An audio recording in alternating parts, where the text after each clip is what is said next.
Thank you. Srimati Supriya Sule.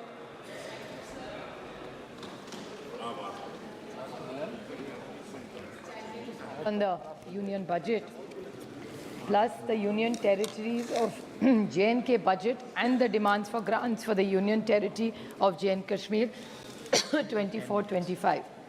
I congratulate the Honorable Finance Minister on presenting her 6th budget.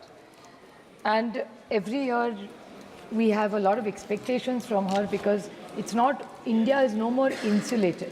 It's a big global player over the last few decades. So everything that impacts globally impacts our country as well. So while we are talking about India, which she also, I think, mentioned in her budget speech, that even repercussions globally that is happening, what's happening in Europe, what's happening in South America, clearly is eventually going to affect our country as well. But I would like to make a small point before I get into the union budget, is that this is one more year after them making them a union territory against their wish, is we are passing Jammu Kashmir's territory bill and their demands of grants. Mr. Amit Shah ji, the Honorable Home Minister, had committed to this House that within a year they will hold elections and there will be the budget of the state will be discussed in their assembly.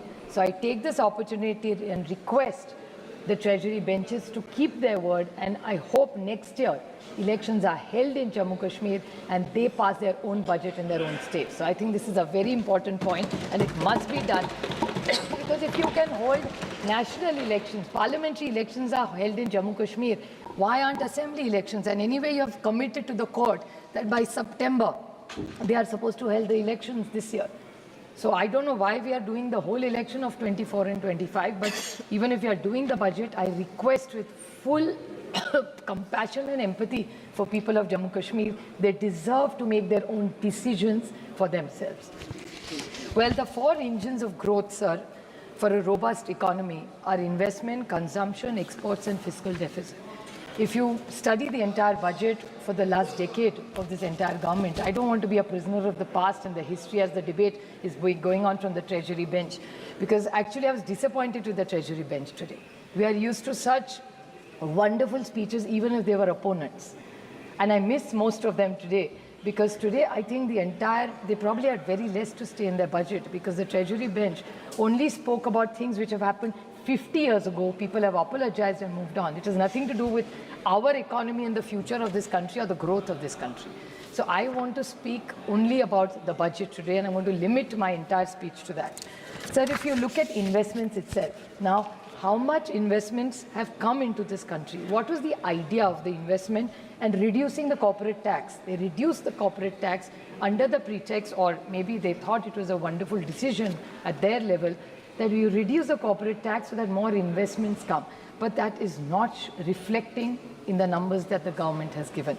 The gross fixed capital formation of the percentage of GDP, if you look at it, in 2013-14 was 30.70, while if you look at 23-24, it is 30.80.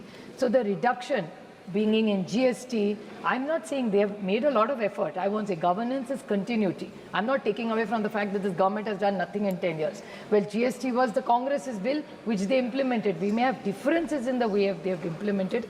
It was a good effort. Digitalization, what they've done in banking, I'm not taking away from the credit.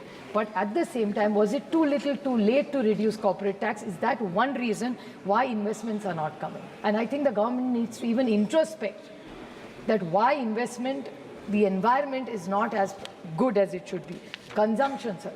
Consumption is clearly not doing well, especially the agrarian crisis and the rural economy.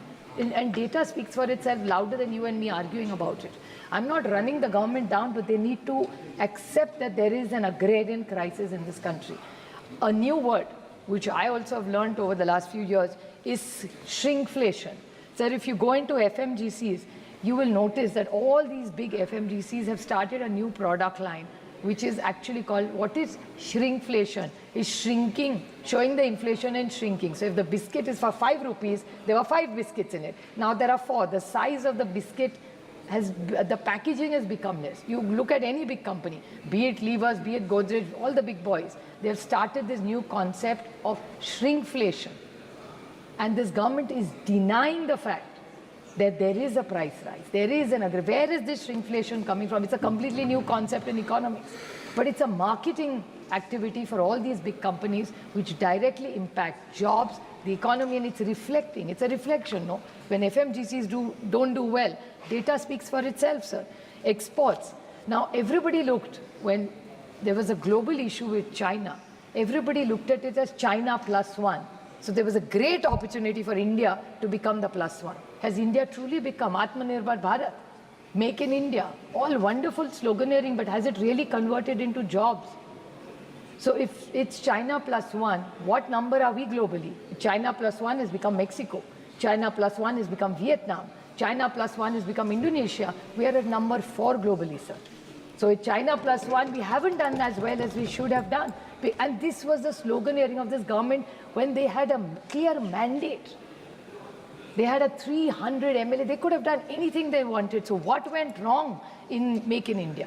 I think we all need to introspect of policies. What it's just not no point changing policies. Change is inevitable in any economy. We understand that. Third, fourth is fiscal spending. Now, in fiscal spending, what is important is, yes, after the global issues, the slowing down, after the pandemic, well, India has recovered in the K-shaped, which it has. We will give credit. But who has really done well? I mean, the Honorable Finance Minister constantly spoke about fiscal deficit. Sir, the FRBM Act, which was a wonderful bill, even if the BJP and under the leadership of Atal Bihari Vajpayee ji, the act came, the UPA continued it because governance is continuity. It was a very good bill. We continued it. 3% for the states, and we should not cross 5% for the country. Yesterday, the Honorable Finance Minister said that 4.9 is what they're plugging at. Is it really going to stop at 4.9? Because my concern is once the supplementary demands come, I'm putting a number. I'm not saying my number is perfect, but I'm not a finance expert, nor am I an economist. But from whatever little that I read, it will probably go up to 5.6 is what is the rough estimate. Now, if the fiscal deficit goes, then what is this? What did we bring this law for? Should there be no good practices and other states also following the same? Just now, the Andhra, the gentleman spoke about it, Bharat, right? Bharat spoke about it, and he said in Andhra, they don't have money, and their chief minister, who's such a learned man, is going to take 2 months to find out where is their fiscal deficit at. Well, my state is not far away from that either, but I will come to that. But I want a clarification from this government, for my understanding and for the country to know, that if the FRBM Act, you're saying you're at 4.9, well, the data doesn't say so. You know where they have really reached at 4.9 is not the great policies of this government. That time, 4.5. they are saying 4.5 at the cost of who? How are you reaching that 4 number? Because this is not the policies, then Modi government and now NDA government as they call themselves. But the Modi government has survived this whole thing, not because of the great work they have done. It's the hard work that this nation and the people of this country have done, and the credit goes to the RBI. Actually, with this whole, or the entire house should thank the RBI and the Governor, Shri Shaktikant Das, who gave them a dividend of 2 lakh crores. That's why they are at 4.9. Otherwise, they would not have been at 4.9. So this is something very important. I think we should really thank the RBI, who's done a wonderful job and actually saved this government. It is not their credit. It is the RBI's credit and the right and good policies that they have managed to come here even at 240. Otherwise, they would have not reached there, sir. Another question, which my colleague Dayanidhi Moran very rightly put up, is about the census. When are we going to reach? I don't see anything about the census in this entire budget. Now, 2-3 questions I want to ask them, very pointed. I'm not criticizing them, I'm just asking them. Sir, they talked about women and how much more they want to do and how they've got the women reservation bill, which is still not implemented. But unless you do the census, how are you going to implement the bill is my first question. Second, delimitation. Our constituencies are huge, sir. 23 lakhs, 24 lakhs. When I started, there were 14, 15 lakhs voters. Now it's 23. And what are we getting for the money we are getting is 5 crores. In Maharashtra, one MLA gets 5 crores per year. Here, 5 crores per MLA when I have 6. So actually it's equivalent to 30 crores. So the 6 crores per MLA, we are getting 5. So unless you do this delimitation, how are we going to manage through? So is the government thinking of doing this, and where's the funding for it? And the other point is MP lads. Either you increase them or stop them. Because scrap it either or make them fit. Sir, because what is an MP doing? So what are we achieving? My MLA gets for 5 crores. I am also getting 5 crores. He is 3. Today 15. So what are we achieving? 30. So you are saying increase it to 15. We get 5, they get 15. So now it's every state varies. So why don't you increase this, sir? That is one very important question. So what it is about the fiscal deficit, I want a clear answer from this government. About the caste census, we definitely want to ask. They talk about just 2-3 very important points. I'll make it as short. I know my colleague is going to speak. Sir, in GST, everything you ask this government, they said the GST Council will decide. I want to ask 2 very small questions to the Honorable Finance Minister. That the Income Tax Department has unearthed one huge fake money changing. There are companies which have input tax credit. Now, input tax credit under the goods and services tax, it's like some thousands of crores of a scam. Now, what has this government done to make sure such scams don't happen? What are the checks and balances? Anything you ask this government, they will say, oh, it goes to GST Council. Now, I have a problem in my state, sir. Your state, you may not have that problem because I don't know what your finance minister does. But unfortunately, in Maharashtra, our finance minister, which data says, never attends the GST Council meeting. So my state is always unheard. So what is the plan B for it? If a finance minister does not attend GST Council meetings, Maharashtra is never heard. So I want some justice for that and a solution for that. Because besides the finance minister, nobody can speak in that meeting. But he's your ally, so you'll have to tell him Mr. that. Chair. So that's one very important thing. Sir, the other very important scheme which I want to ask, since it's short of time, I will leave 1 or 2 important things, but I want to ask one pointed question because it's really important.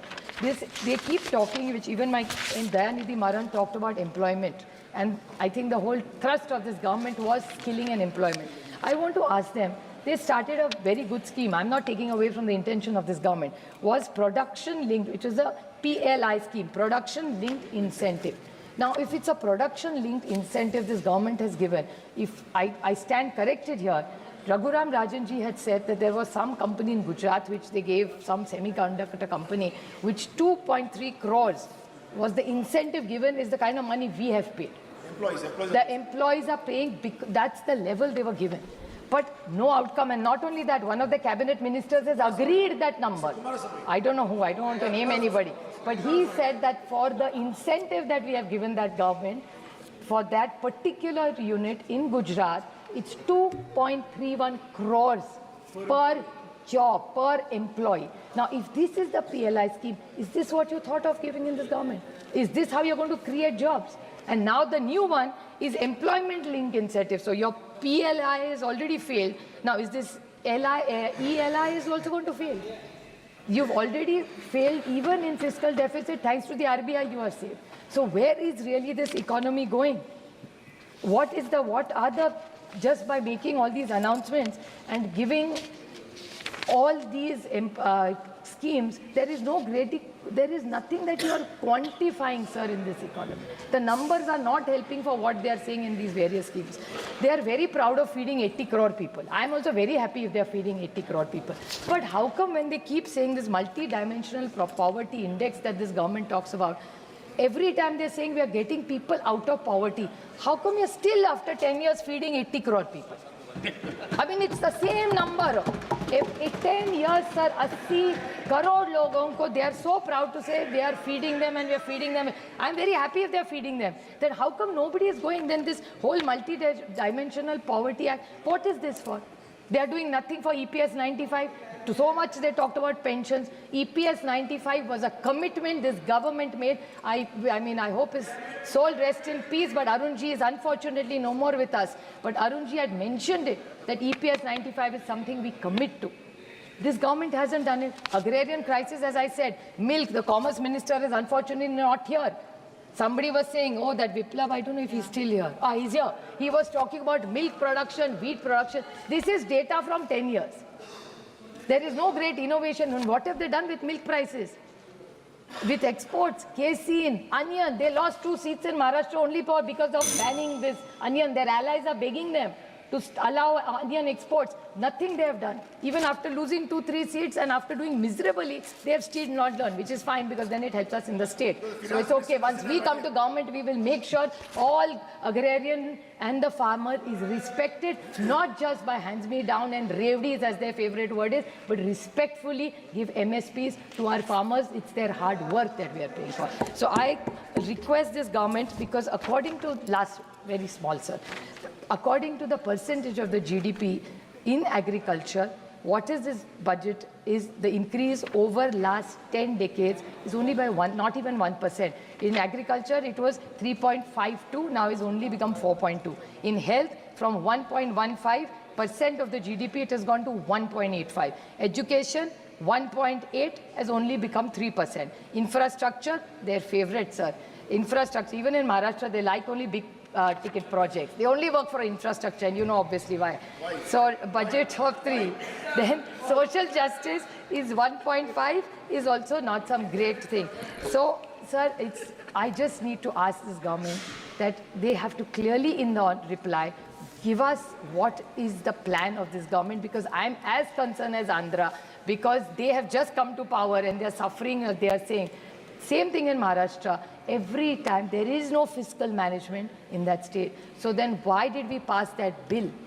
If there is no good discipline of finances, sir, this country will unfortunately, I with pain say this, would be a complete economical crisis. We don't want to go our neighbor's way. We want to be firm and committed to a robust country with good growth, with very good fiscal management, and a strict one. So I urge this government to kindly reply to all these questions and reassure us that I have no problem with what they've given to Andhra and Bihar, but please don't give us step treatment because of what the voters have decided, because this is a constitution. Elections have to be fair and just. Thank you. This is You a made your point. democracy. Thank you. Thank you, You made sir. your point.